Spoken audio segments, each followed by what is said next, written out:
Et bonjour à tous, bienvenue dans cette vidéo où je vais vous parler de la boulimie et de l'hyperphagie. Alors déjà, c'est quoi la boulimie et l'hyperphagie? Il y a une petite différence entre les deux. Donc les deux sont des troubles du comportement alimentaire, mais la boulimie, en fait, on va avoir des compulsions alimentaires avec des crises alimentaires où on n'arrive plus à s'arrêter de manger. On va manger, manger, manger jusqu'à ce qu'on ne puisse plus voilà, engorger de nourriture. Et après, on va souvent avoir de la culpabilité, on va se faire vomir. Et puis après, il s'ensuit un cycle de privation, craquage, compulsion, privation, craquage, compulsion. L'hyperphagie, par contre, on a les mêmes crises alimentaires, donc les mêmes compulsions, mais on ne va pas nécessairement se faire vomir derrière. Voilà.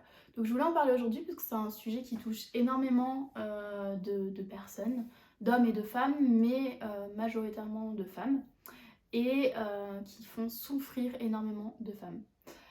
Il faut savoir que quand on parle de boulimie et d'hyperphagie, les personnes qui souffrent de ces comportements alimentaires n'arrivent pas forcément à en parler à leur entourage parce qu'il y a une forme de honte, une difficulté d'assumer en fait cette difficulté à, enfin ce rapport à l'alimentation qui est douloureux, une difficulté à en parler et une certaine honte et une gêne. Du coup, il y a plein de personnes qui en souffrent, mais vous ne savez même pas. Peut-être que ça peut être votre voisine, peut-être que c'est même votre compagne ou votre sœur ou votre maman. À savoir que du coup, les personnes vont faire des crises en cachette et se faire vomir en cachette quand il s'agit de la boulimie.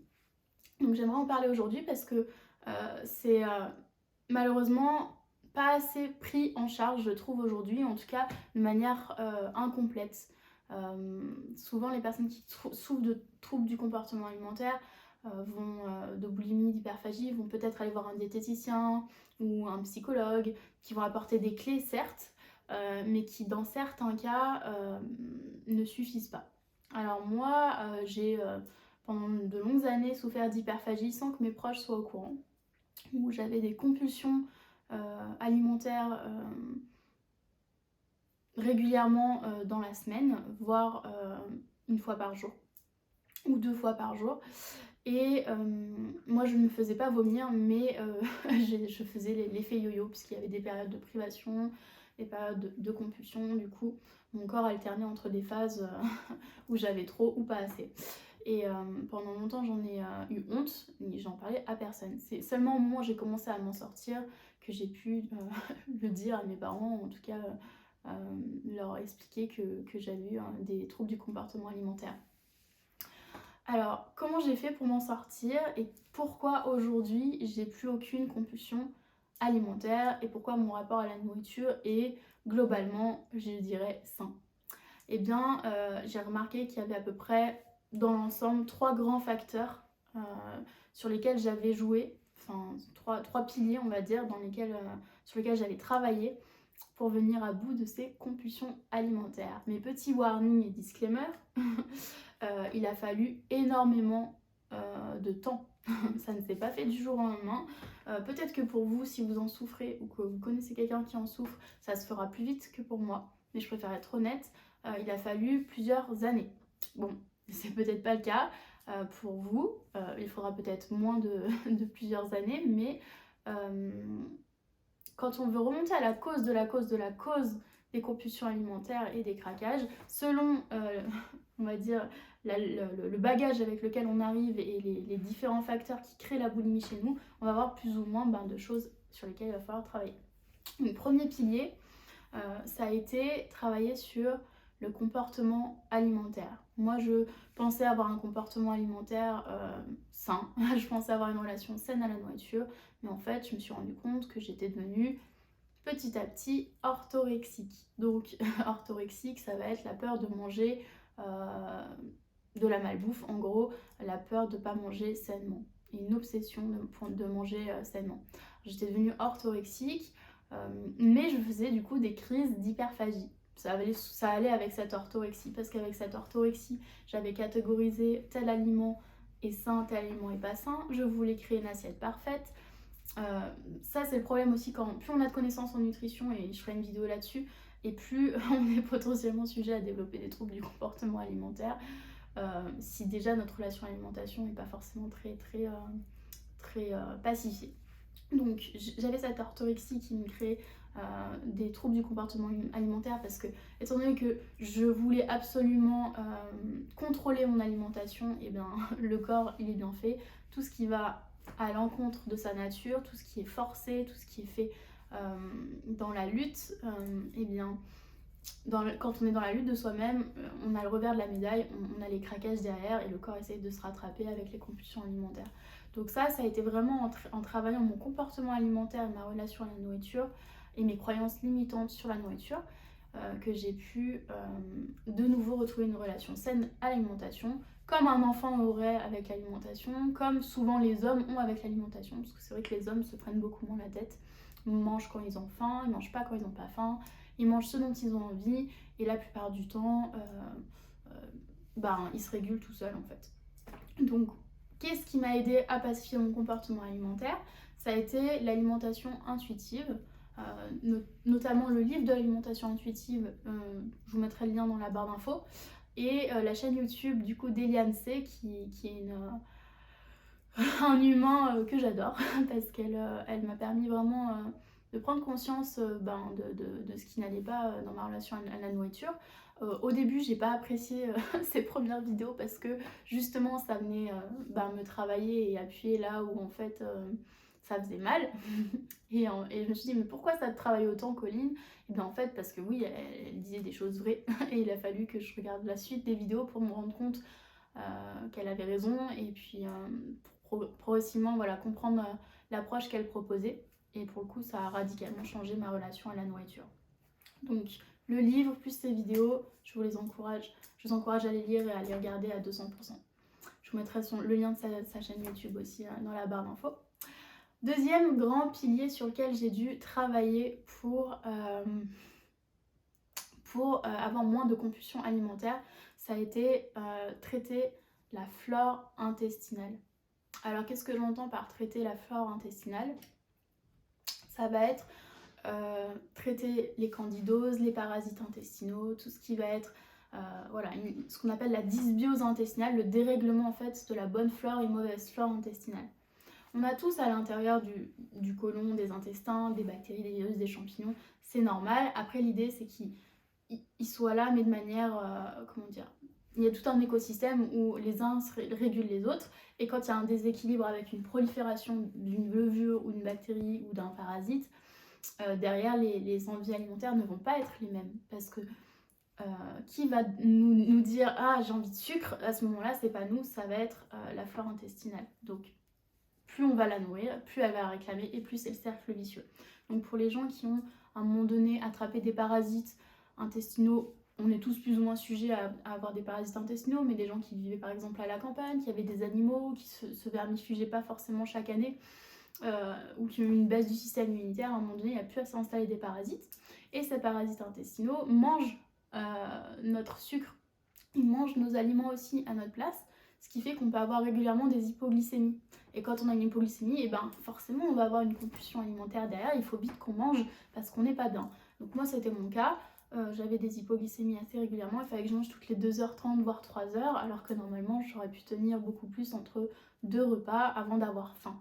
Donc c'était pas ma faim à moi, mais c'était une faim due au fait que on mangeait aussi à ma place. Donc il a fallu que je traite ma flore intestinale.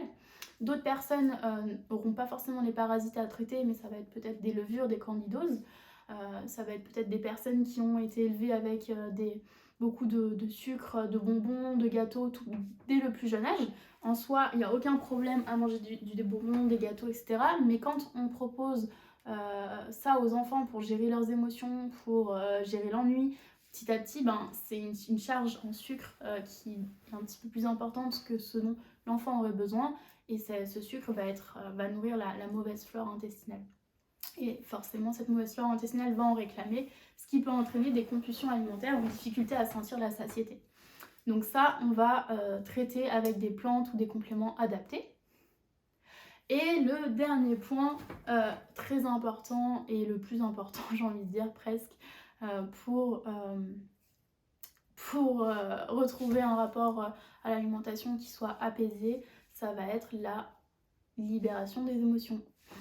Je pense que vous vous en doutiez parce que actuellement, les personnes qui souffrent d'hyperphagie et de boulimie se rendent bien compte aussi que c'est un moyen d'anesthésier les émotions qui remontent, qu'on ne veut pas ressentir parce qu'elles sont trop douloureuses. Pour certains, ça va être aussi un moyen de gérer l'ennui.